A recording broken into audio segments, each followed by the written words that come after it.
Good morning, 8th class. How are you? हाँ जी 8th class. Enjoying the day. तो 8th class आज अपने पढ़ने जा रहे हैं एक नया चैप्टर, जिस चैप्टर का नाम है फोर्स एंड प्रेशर. ओके, तो फोर्स एंड प्रेशर की बात कर रहे हैं और ये चैप्टर जो है बहुत ही इंटरेस्टिंग होने वाला है, क्योंकि मैं आपको कुछ इंटरेस्टिंग फैक्ट के साथ इसे पढ़ाने वाला हूँ. तो ये चैप्टर नंबर है 11th आपका, और जो आपकी बुक एनसीईआरटी का 11th chapter force and pressure के बारे में डिस्कस करने जा रहे हैं. तो देखो, कुछ चीज़ें हैं जो जनरल से एग्जाम्पल की बात कर लेते हैं अपने. अगर मान लो कि एग्जाम्पल की बात करें, अगर ये पेन पड़ा हुआ है, ठीक है, तो अगर मैं इसको पिक करता हूँ तो मेरे पास दो ही ऑप्शन बचते हैं. या तो अपने पास बचता है पुल और पुश. ठीक है, हमारे पास दो ही ऑप्शन होते हैं मेनली, या तो पुल्स होता है या फिर पुश होता है.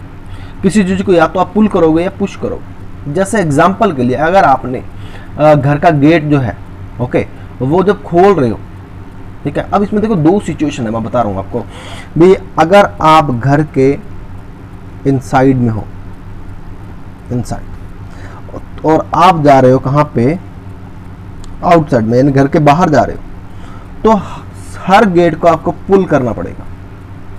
कोई भी ऐसा गेट नहीं जिसे आप पुश करना पड़े, मैक्सिमम आपको पुल करना पड़ेगा. जब आप रिवर्स चलोगे तो आपको हमेशा ही पुश करना पड़ेगा, गेट को धक्का मारना पड़ेगा अंदर की तरफ खोलने के लिए. क्या ना है नहीं ये सभी के, चेक करके देख लेना. अगर मान लो कोई कार जो है, वो कार है खराब हो गई हमारी, तो उस कार को स्टार्ट करने के लिए आप जनरली क्या करते हो, पुश करते हो. और तो और अगर आपने कोई बकेट को पिक करना है, यानी बकेट उठानी है, तो उसको आप क्या करते हो, पुल करते हो. तो इसी पुल और पुश को, यानी कि pulls and pushes are force, इसी को हम फोर्स बोलते हैं. तो ये एक सिंपल सी डेफिनेशन बन जाती है हमारी किसकी, फोर्स की. लेकिन जनरली क्या होता है कि आपके जो टीचर होते हैं वो इस चीज को रोटेट करते हैं, यानी आपको कंफ्यूज करने की कोशिश करते हैं. वो यहाँ पे वर्ड देते हैं, जैसे मान लो रबर की बात करें, ठीक है, तो रबर, जैसे मान लो कि मेरे पास ये रबर है, ओके, रबर में फिंगर डाल के जब मैं इसको यूं खींचूंगा तो ये रबर जो है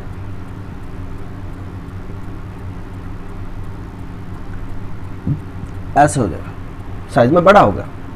तो यहां पे मैंने इसको क्या, स्ट्रेच, ओके, स्ट्रेच किया.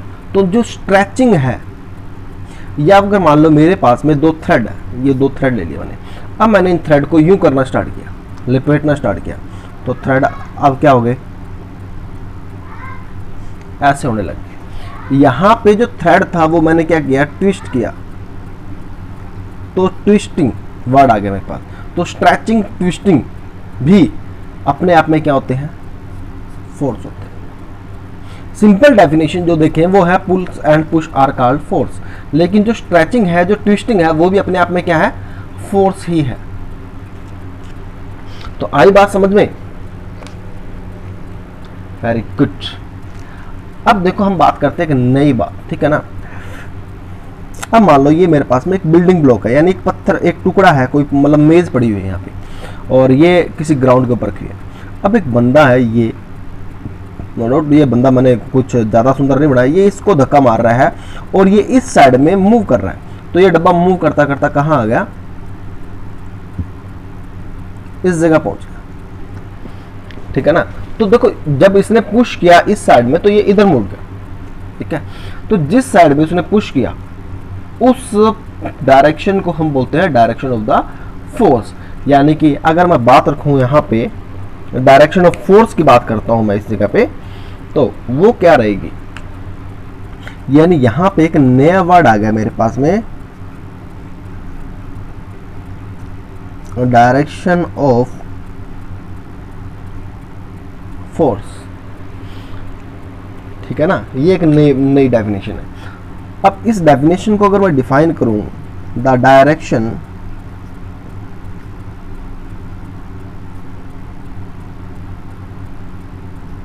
in which an object is pushed or pulled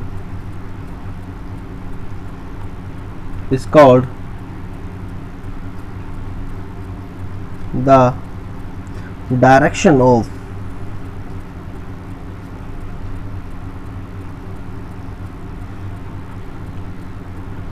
of force.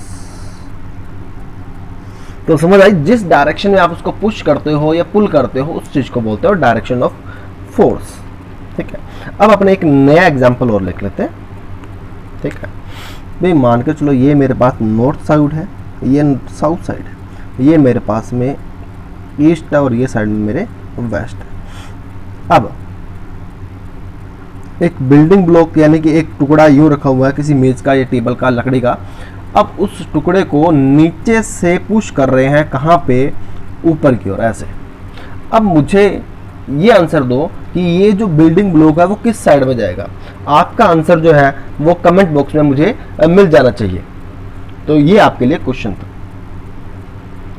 Okay, अब बात यहां पे आती है कि जब ऑब्जेक्ट को पुश या पुल करते हैं तो वहां पे हमें उस ऑब्जेक्ट के साथ में इंटरेक्शन करना होता है, यानी उसको टच करना जरूरी होता है यहाँ पे। ओके, अब हम एक नई बात करते हैं कि कई बार क्या होता है, जनरली देखा हुआ आप देखते हो कि कार जब पुश करते हैं अपने, जनरली कार ये जैसे मान लो कि ये मेरी खटारा गाड़ी है और इस खटारा गाड़ी के अंदर आपको पता है कि यहां पे ये कार हो गई खराब, मेरी ये कार हो गई खराब। ठीक है, अब इसे धक्का मार रहा है तो नो डाउट यहां पे एक नहीं, दो नहीं, 3 या 4 बंदे की जरूरत पड़ेगी मुझे, क्योंकि ज्यादा खटारा है भाई। ठीक है, अब इन सभी ने इस साइड में इसको पुश किया। ओके, एक बंदा और लगा लेते हैं। इन लोगों ने इसको पुश किया इस साइड में, यानी ईस्ट की साइड में पुश किया। ठीक है, तो ये कार मुझे बताओ जल्दी स्टार्ट होगी या मुश्किल से स्टार्ट होगी। ओके, यानी ये क्विकली स्टार्ट हो जाएगी। इसका रीजन क्या था? इसका रीजन था रिजल्टेंट फोर्स। इसका रीजन क्या था यहां पे? रिजल्टेंट, या इसी को हम बोल सकते हैं नेट फोर्स। तो एक नया टॉपिक आता है हमारे पास, रिजल्टेंट फोर्स या नेट फोर्स।